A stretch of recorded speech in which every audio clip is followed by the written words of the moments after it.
Ethan Kane had always believed that space exploration was full of surprises, but nothing in his years of traveling the galaxy had prepared him for the message he received that morning. The transmission came from Thraknara, a distant world, ruled by the Krillians, a proud alien race known for their crystalline cities and strict traditions. The message was simple and direct. Ethan Kane, you are requested at the palace. The alien Queen Lithra wishes to meet you immediately. Blinked at the screen, unsure if this was a joke. He was a human explorer, a diplomat, and sometimes a problem solver for interstellar conflicts.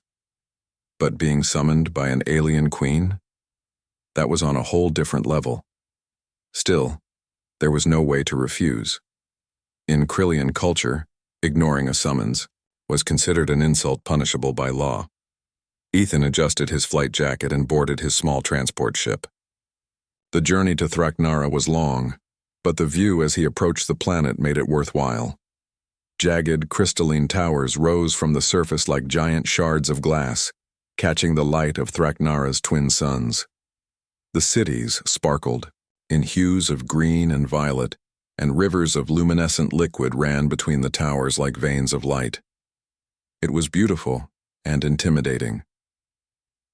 As he landed near the palace, Ethan felt a mix of curiosity and unease.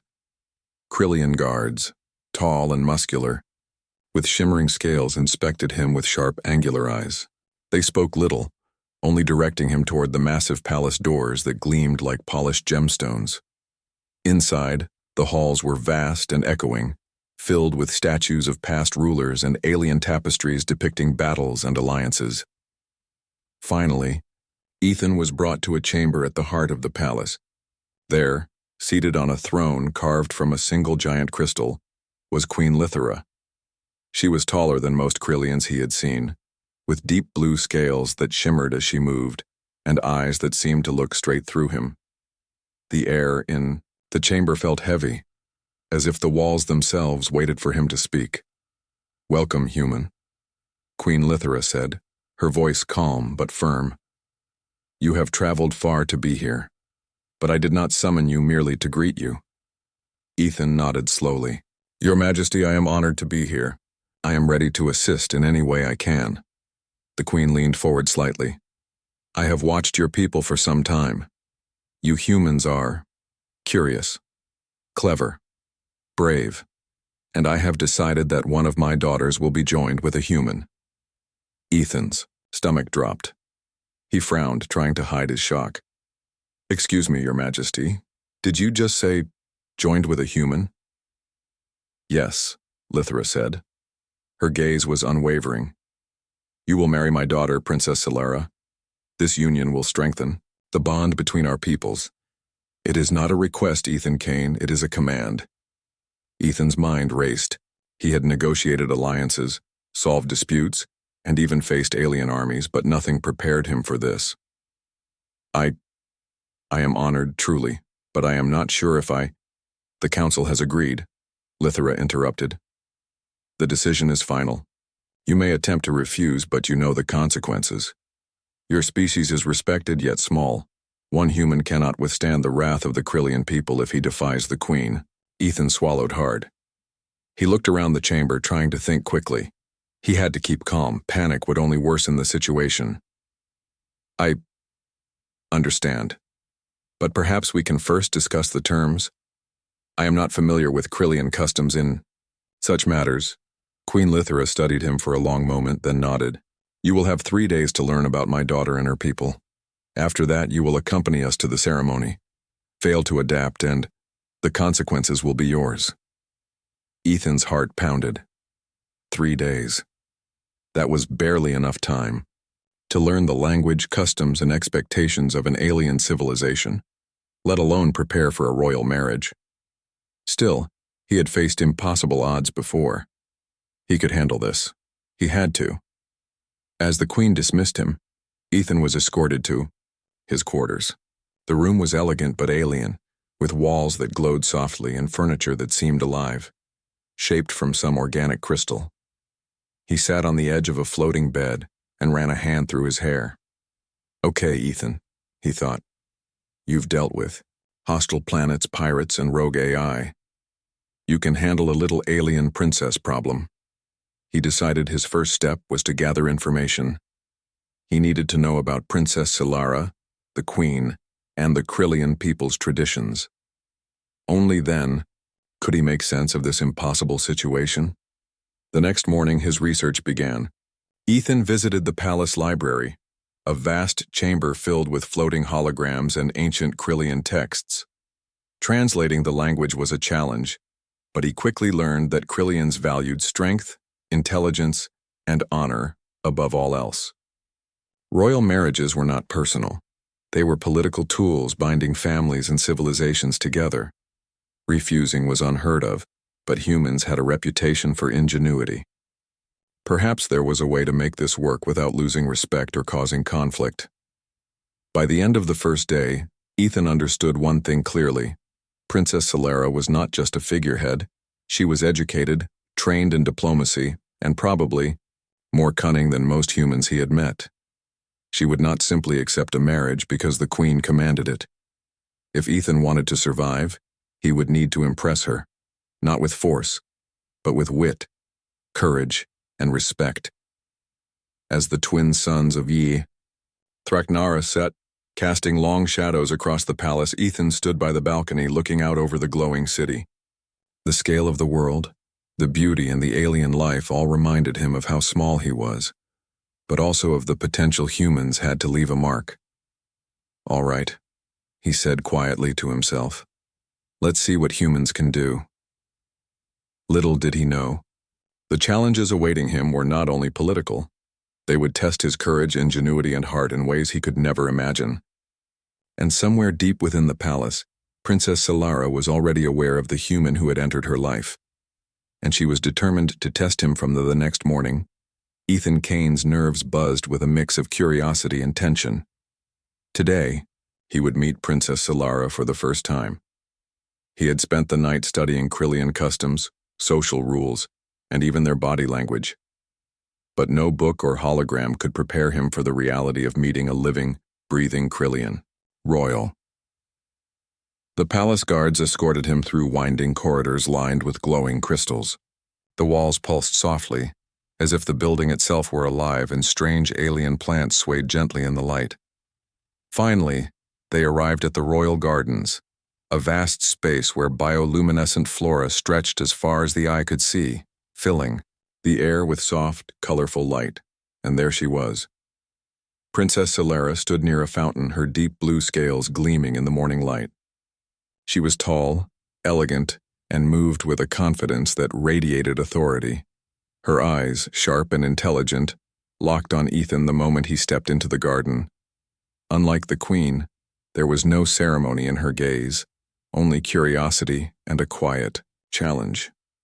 Ethan bowed respectfully, careful to follow Krillian etiquette. "Your Highness, I am honored to meet you." Solara's lips curved slightly, but her eyes remained unreadable. "Human," she said, her voice smooth and firm. "So you are the one my mother has chosen. Come closer so I may see if you are worthy of her decision." Ethan stepped forward cautiously. He had expected some kind of formal greeting, maybe a polite exchange of words, but Solara's tone was different. It carried the weight of a challenge. "I assure you," Ethan said calmly, "I mean no disrespect. I am here to learn, to understand your people, and to find a way to honor both our worlds." Solara raised an eyebrow. "Words are easy. Actions are harder." Ethan noticed the subtle testing in her stance.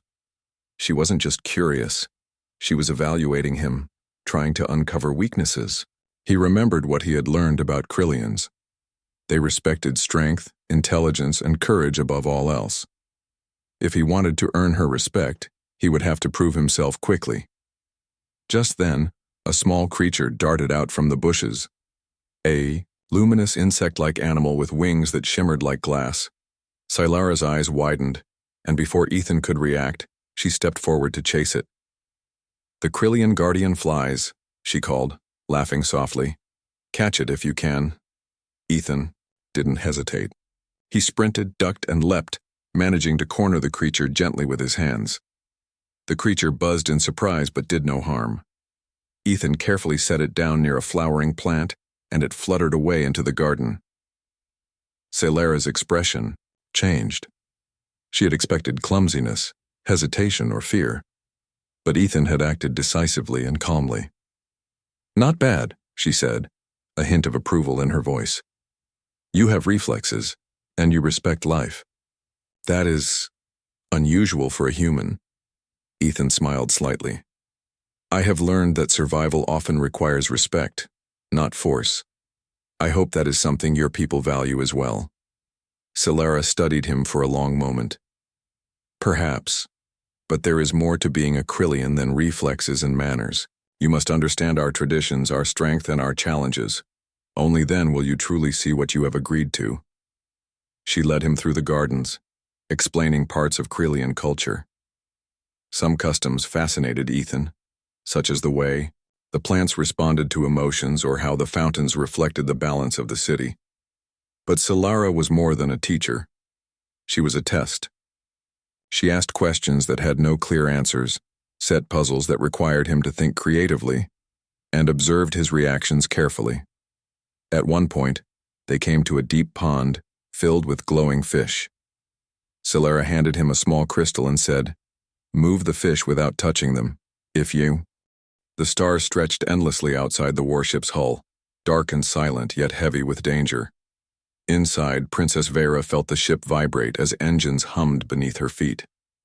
Captain Elias Ward stood at the command console, calm and focused, issuing orders with quiet precision.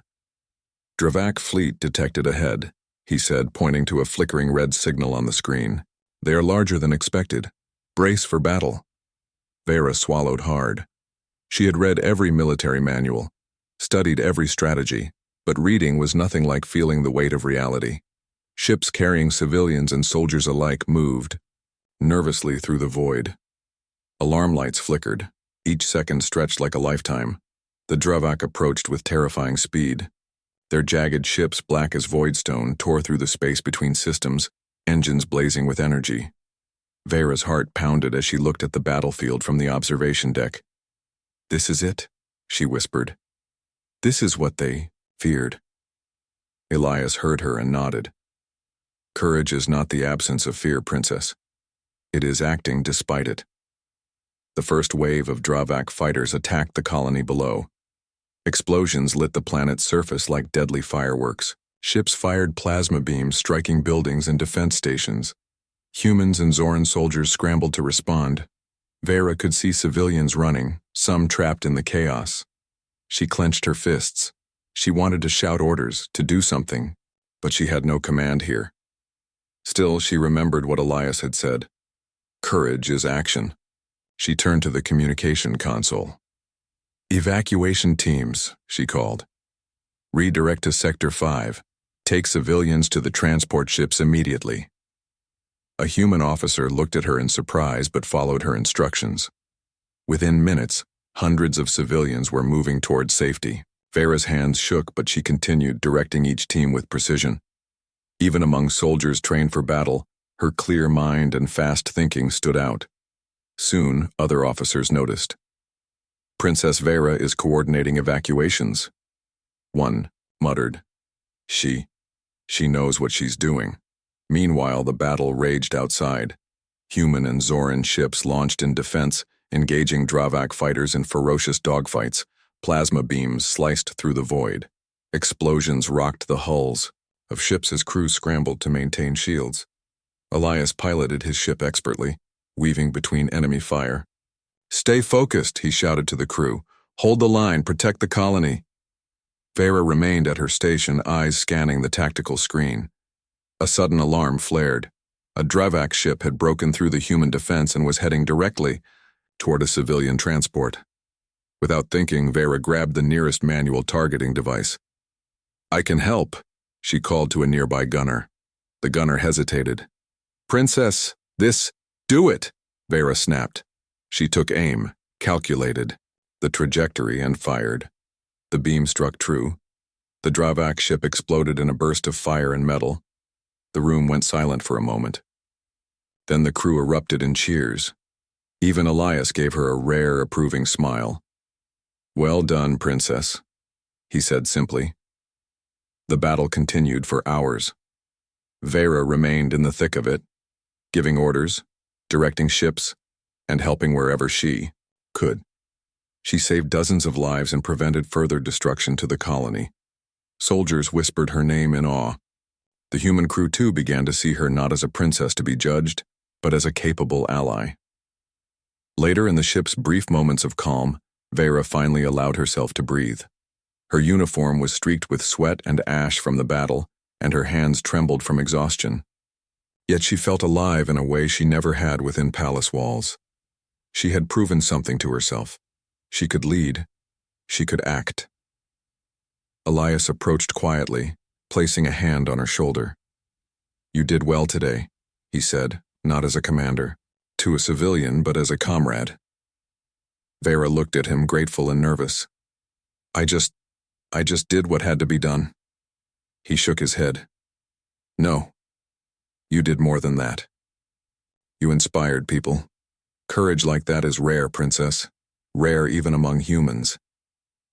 As the Dravak fleet finally retreated, the aftermath became clear. The colony was battered but largely intact. Civilians cheered for their rescuers. Vera, exhausted, watched from the observation deck as transport ships carried survivors to safety. Even in victory, the court's nobles would doubt her, she knew. But out here, among people who had faced death and survived, her worth was not measured by appearances. It was measured by action. A young Zoran soldier approached her. "Princess Vera, you saved my family, Vera shook her head. "You saved them yourselves. I just helped guide them." The soldier bowed. "Still, we will never forget this." Elias watched silently from nearby. He knew that words from soldiers meant more than any courtly praise. Respect earned in the field carried weight the palace could never give. That night, aboard the human warship, Vera sat alone in her quarters. Stars glittered outside the viewport, calm and distant, while inside, her mind replayed the day. Fear, danger, and courage had danced together in a deadly rhythm. She had faced judgment, war, and doubt, and yet she had stood. She had acted. She had been seen not for her appearance, but for her heart and mind. A soft knock on the door broke her thoughts. Elias entered, carrying 2 cups of tea. "You should rest," he said, placing one beside her. She smiled faintly. "I can't stop thinking." "Good," he replied. "That means you're alive. And tomorrow, the Dravak will come again. You will need to think fast, princess." She nodded, determination burning in her eyes. "I will be ready." Outside, the stars shone silently. Inside, a princess had begun to awaken, not as one judged for her looks, but as a leader capable of action, courage, and command. The sun of the border colony rose slowly, casting pale light over scorched streets and broken buildings. Smoke curled into the sky, a reminder of the Dravak horde's brief but violent attack. Princess Vera stepped onto the surface, the ground trembling slightly beneath her boots. The air smelled of ash and heat, but she did not flinch. She had faced worse in her mind than in reality. Beside her, Captain Elias Ward gave orders with calm precision. "Teams Alpha and Beta, check for survivors. Keep civilians moving to the transport zones. Princess, you will coordinate with the engineers on structural damage." Vera nodded, already moving toward the first building. Inside, rubble blocked doorways, and the faint groans of trapped civilians echoed through the halls. She knelt beside a small child, pulling away a piece of debris and whispering, "It's okay, little one. You're safe now." The child looked at her with wide eyes, and for a moment Vera saw no judgment there, only trust. That small, quiet moment filled her with unexpected warmth. Outside, the battle was far from over. Dravak scouts lingered, on the horizon testing human and Zoran defenses. Their black ships were fast, their weapons deadly. Soldiers trained in combat moved with precision, but fear was never fully absent. Vera moved through the ranks, giving instructions and encouragement. "Check that perimeter. Don't leave gaps. Keep civilians clear of crossfire."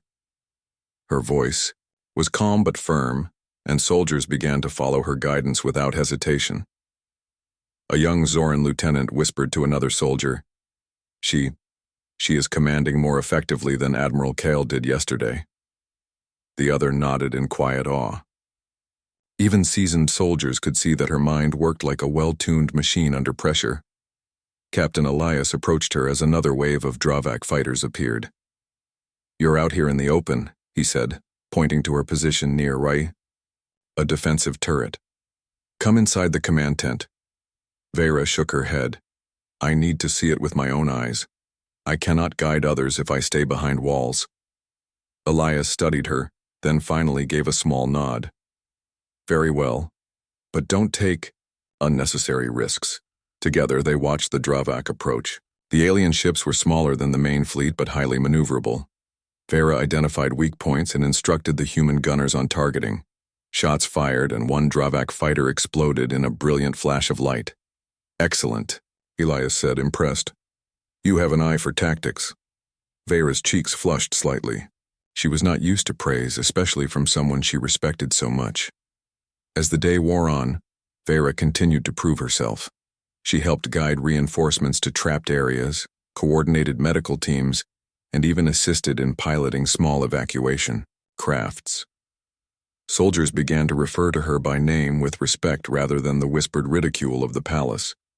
Even the humans, who had faced countless dangerous missions before, marveled at her composure.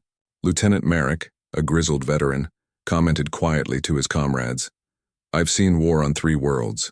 I've never seen anyone handle it like her. Calm, smart, and fearless. Vera overheard, but she did not speak. Her mind was focused on the task at hand.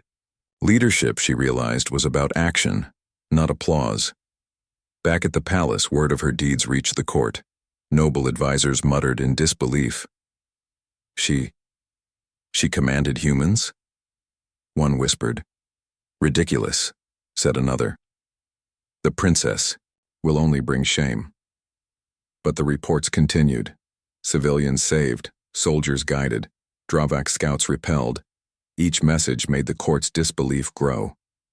Even her father, Emperor Thalos, felt a mix of pride and uncertainty. He had always known she was clever, but seeing proof of her courage in battle was something new. In the evening, after the last Dravak scouts retreated, Vera and Elias walked through the colony. Survivors waved and thanked them. Children ran after their rescuers, holding small gifts, a flower, a drawing, a simple trinket. Vera smiled in daze. She had saved lives. The palace was quiet that morning, but Ethan Kane could feel tension in the air. He had learned to trust his instincts. Something was wrong. As he prepared for the day's events with Princess Solara, a sudden commotion echoed through the crystal halls. Shouts, alarms, and the clang of armored footsteps filled the palace. The council is under attack, Solara said, her eyes narrowing. A faction opposed to the Union has staged a coup. They want to prevent our marriage and seize power. Ethan's mind raced.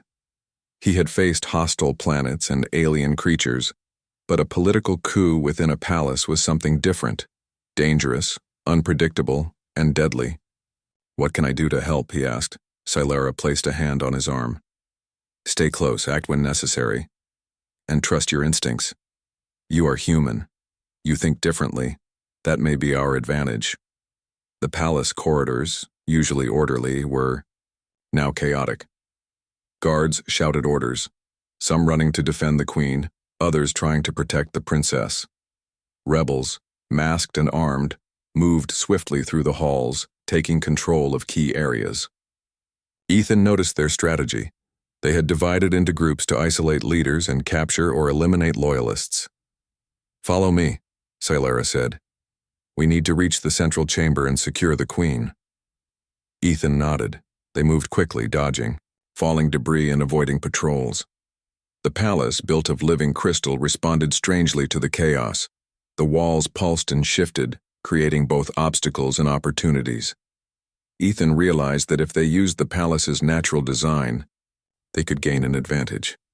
Reaching a high balcony, they observed the main hall. Dozens of rebels confronted the loyal guards. Solara gritted her teeth. We cannot match them in numbers. We must use strategy. Ethan thought quickly. The hall has reflective crystal panels. If we redirect light and energy, we can disorient them, slow their advance, and give your forces a chance to regroup. Celera's eyes widened. Do it, human. Using energy from small control crystals along the balcony, Ethan angled beams of light to flash into the rebels' eyes. The sudden bursts of brightness caused confusion. Some rebels stumbled, others hesitated, giving Celera's loyal guards the upper hand. With the human strategy, they moved into the hall. Celera led the charge, her voice commanding. Hold the line. Protect the queen. Ethan followed, using his agility to neutralize threats without lethal force. He blocked attacks, moved fallen obstacles, and created paths for loyal guards to counterattack.